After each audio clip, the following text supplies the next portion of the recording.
Have you ever been, dare I say the F word, friend-zoned? So I haven't been friend-zoned that many times in my life. One time where I really remember being friend-zoned, you guys would know as the Clark incident, for those of you who actually read Forbidden Woods. One that I really want to talk to you guys about is this one guy. Let's call him Carter. One day I met him. I can't exactly put a month on it. I met him around the beginning of the school year. We were majoring both in arts and culture, and we had a lot of fun. I had a boyfriend at the time though, so like I was like, well, there's nothing really I can do about it. Most of my friends are guys, so I was just like, well, I'm just gonna add him to the list, and add me on Facebook. And he told me his first and last name, and I was like, I swear that name rings a bell somewhere.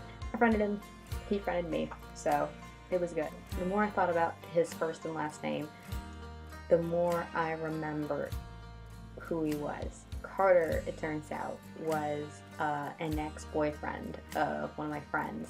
So I was like, you know what, my friendship with her is a bit more important than getting into a relationship with him. Being in the same class together. My boyfriend already broke up with me.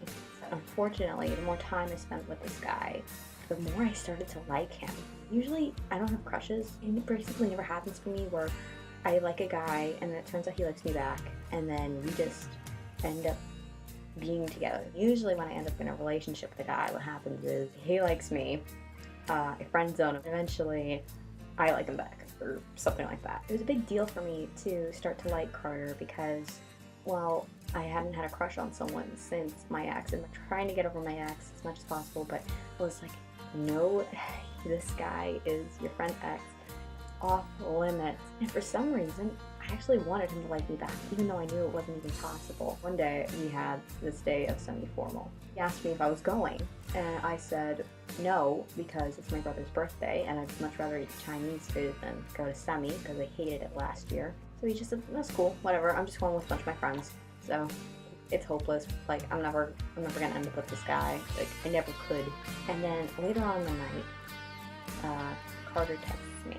I just got back from semi-formal, and something happened. I'm gonna tell you all about it. And then I was wondering, what is it that could happen at semi-formal that he would want to talk to me about? The romantic side of me, of course, was like, oh, he was dancing with a girl, and then he realized he actually wanted to be with me, or something like that. Today I went to my little cousin's birthday party. While I was there, he finally texted me back. Then he tells me that what happened at the semi-formal was he got to dance with this girl who he was trying to talk to, who was probably in grade 9, and he finally gathered the courage to ask her to dance. He got her number, and he was just gonna wait to ask her out. Yeah. And at first, I wanted to cry. I knew this was gonna happen. Not meant to be. Even if he did like me, I can't even say yes. Then I was really angry. I was angry at myself, mostly. I was like, why did you believe that something could happen out of this? You knew this was gonna happen. I don't know why you're reacting this way. And eventually, I was happy because I knew that I'd much rather be his friend than not be in his life at all. And not only that, I didn't know we were that far in our friendship to actually talk about that kind of stuff. About dancing with a guy or a girl we like. So I was honored in the end. So if you are friend-zoned, be happy that you're actually in their lives, and be happy that they are happy. Because in the end, the word friend is a bit more of a promising thing than boyfriend, girlfriend. See you guys later. Keep calm, sparkle on.